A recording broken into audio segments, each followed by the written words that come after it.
வணக்கம். நாம வாழ்ந்துகிட்டு இருக்கிற இந்த சின்ன உலகத்துக்கு வெளியே நம்ம கற்பனைக்கே எட்டாத எத்தனையோ ஆச்சரியங்கள் காத்துக்கிட்டு இருக்கு. இன்னைக்கு நாம பிரபஞ்சத்தோட மிகப்பெரிய ரகசியங்களை நோக்கி ஒரு பிரம்மாண்டமான பயணத்தை ஆரம்பிக்க போறோம். வாங்க, விரிவடையும் எல்லைகள் அப்படின்ற தலைப்புல விண்வெளி அறிவியலோட ஆச்சரியங்களுக்குள்ள நேரா போயிடலாம். இப்போ உங்ககிட்ட ஒரு கேள்வி. நாம தினமும் அண்ணாந்து பார்க்கிற அந்த வானம், அதாவது பூமியோட எல்லை, சரியா எந்த இடத்துல முடியுது, அங்க என்ன ஆரம்பிக்குதுன்னு என்னைக்காவது யோசிச்சிருக்கீங்களா? நாம சுவாசிக்கிற காத்து இருக்கிற அந்த வளிமண்டலம் ஒரு குறிப்பிட்ட இடத்துல முடிஞ்சாகணும் இல்லையா? அந்த எல்லைக்கு அப்பால் முழுமையான அமைதியும் ஆழமான இருளும் நிறைஞ்ச ஒரு மாபெரும் பெருவெளி தொடங்குது. அதுதான் விண்வெளி. அந்த எல்லையை நாம தொடரும்போது பூமியோட விதிகள் எல்லாம் விளைபெற்று பிரபஞ்சத்தோட முற்றிலும் புதிய விதிகள் அறிமுகமாவுது. அது எவ்வளவு தூரம் நினைக்கிறீங்க? சரியா 100 கிலோமீட்டர். ஆமாங்க, நீங்க கேட்டது 100க்கு 100 உண்மை. நம்ம பூமியோட மேற்பரப்புல இருந்து நேரா மேல போனோம்னா சரியா 100 கிலோமீட்டர் உயரத்துல விண்வெளி அதிகாரப்பூர்வமா தொடங்குது. இந்த இடத்துக்கு அப்பால் வளிமண்டலம் கிடையாது, நாம சுவாசிக்க கொஞ்சம் கூட காத்தும் கிடையாது. அந்த 100 கிலோமீட்டர் அப்படிங்கிற புள்ளிக்கு மேலதான் அந்த எல்லையற்ற வெறுமையான பிரபஞ்ச பெருவெளி தன்னோட ஆளுமையை ஆரம்பிக்குது. பார்க்கறதுக்கு இது பூமிக்கு ரொம்ப பக்கத்துல இருக்கிற மாதிரி தோணலாம், ஆனா அங்க இருக்கிற சூழல் அது முற்றிலும் வேற லெவல். அப்போ விண்வெளி அறிவியல் அப்படின்னா என்ன? ரொம்ப எளிமையான ஒரு விளக்கம் இருக்கு. எந்த ஒரு கோளோட காற்று மண்டலத்துக்கும் வெளியே இருக்கிற அந்த வெறுமையான பிரபஞ்ச பகுதியை ஆராயற துறை தான் விண்வெளி அறிவியல். ஆனா இதை ஏதோ ஒரு தனிப்பட்ட பாடம்னு மட்டும் தயவு செஞ்சு நினைச்சிடாதீங்க. இது பல அறிவியல் துறைகளை உள்ளடக்கிய ஒரு மாபெரும் அறிவு பெட்டகம். இயற்பியல், வேதியியல், உயிரியல்னு நம்ம பூமியில படிக்கிற எல்லாத்தையுமே விண்வெளி அப்படிங்கிற ஒரு பிரம்மாண்டமான தளத்துல வச்சு பார்க்குற ஒரு மாபெரும் வலையமைப்பு தான் இது. சரி, இப்போ அதுல இருக்கிற சில முக்கிய பிரிவுகளை பத்தி பார்ப்போம். முதல்ல வான்பௌதீகவியலும் புறவெளி உயிரியலும். இந்த விண்வெளி அறிவியல்ல ஒரு 4 முக்கியமான தூண்கள் இருக்குன்னே சொல்லலாம். முதலாவது வானியலும் வான் பௌதீகவியலும். இது நட்சத்திரங்கள், கோள்கள், அப்புறம் அதோட இயற்பியல் பண்புகளை பத்தி படிக்கிறது. ரெண்டாவது புறவெளி உயிரியல். அதாவது நம்ம பூமிக்கு வெளியே வேற்று கிரகங்கள்ல உயிரினங்கள் இருக்கா அப்படிங்கிற அந்த மாபெரும் தேடல் நினைச்சு பார்க்கும் போதே ரொம்ப சிலிர்ப்பா இருக்குல்ல. மூணாவது விஷயம் நுண்ணீர்ப்புச் சூழல். அதாவது ஈர்ப்பு விசை ரொம்ப ரொம்ப குறைவா இருக்கிற இடங்கள்ல பொருட்கள் எப்படி செயல்படுதுன்னு பார்க்கறது. அப்புறம் நாலாவது பிளாஸ்மா பௌதீகவியல். பிரபஞ்சத்துல அதிகமா நிரம்பி இருக்கிற பிளாஸ்மா நிலைய பத்தின ஆய்வு இது. இந்த 4ம் சேர்ந்ததுதான் விண்வெளியோட மர்மங்களை அவிழ்க்கிற உண்மையான சாவிகள். அங்க என்ன இருக்குன்னு பார்த்தாச்சு. அடுத்து அங்க எப்படி போறது? அதுதான் விண்வெளி போக்குவரத்து தொழில்நுட்பம்.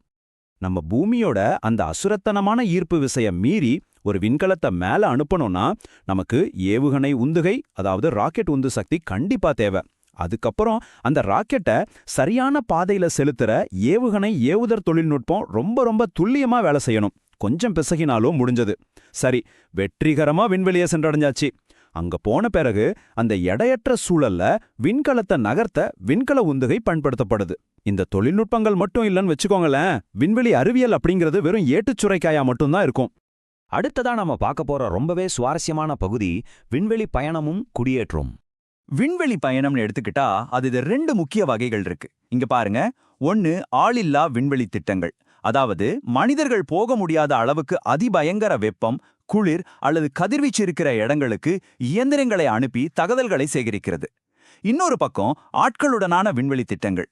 மனிதர்களை நேரடியாக விண்வெளிக்கு அனுப்பி அங்கிருக்கிற சவால்களை நேருக்கு நேர் எதிர்கொண்டு புதிய சாதனைகளை படைக்கிற வீரதீர பயணங்கள் இது. இதுல எது வசத்துன்னு சொல்ல முடியாது, ஏன்னா 2மே ஒண்ணுக்கொண்ணு சளைச்சதில்ல. நம்ம விண்வெளி பயணத்துக்கு இந்த 2மே ரொம்ப ரொம்ப முக்கியம். மனித குலத்தோட இந்த பிரம்மாண்டமான எதிர்கால பயணம் ஒரு 3 முக்கியமான படிகளை கொண்டது.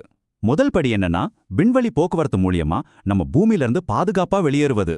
இரண்டாம் படி நம்ம சூரிய குடும்பத்தில் இருக்கிற மத்த கோள்களுக்கும் அதை தாண்டி நட்சத்திரங்களுக்கு இடையேயும் பயணம் செய்யற கோள்களிடை மற்றும் நட்சத்திரங்களிடை பயணம். அப்புறம் இறுதியான 3வது படி வேற்று கிரகங்கள்ல நாம வாடுறதுக்கான சூழலை உருவாக்கி அங்கே விண்வெளி குடியேற்ற அமைக்கிறது. ஆமாங்க, மனித இனம் பல கிரகங்கள்ல வாடுற ஒரு இனமா மாறுற அந்த நாள் ரொம்ப தொலைவில் இல்ல. இதெல்லாம் தாண்டி விண்வெளி அறிவியல் அப்படிங்கிறது ஒரு பலதுறை அறிவியல் சங்கமம். அது எப்படின்னு பார்ப்போம். விண்வெளி ஆய்வுகள்னா ஏதோ வானத்தை பத்தி மட்டும் படிக்கிறது கிடையாது.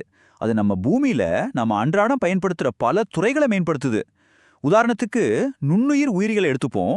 விண்வெளி சூழல்ல கிருமிகள் எப்படி வளருதுன்னு படிக்கிறதன் மூலமா பூமியில நம்மால புதிய மருந்துகளை உருவாக்க முடியுது.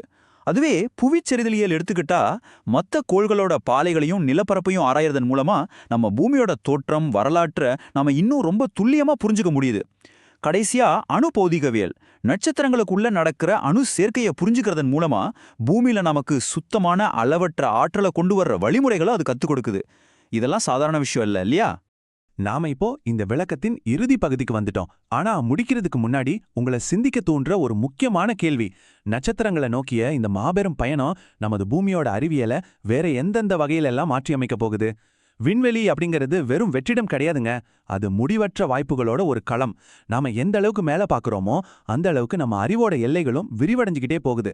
இந்த பிரபஞ்சம் நமக்காக இன்னும் என்னென்ன பிரம்மாண்டமான ரகசியங்களை ஒளிச்சு வச்சிருக்குன்னு நம்ம தொடர்ந்து தேடுவோம்.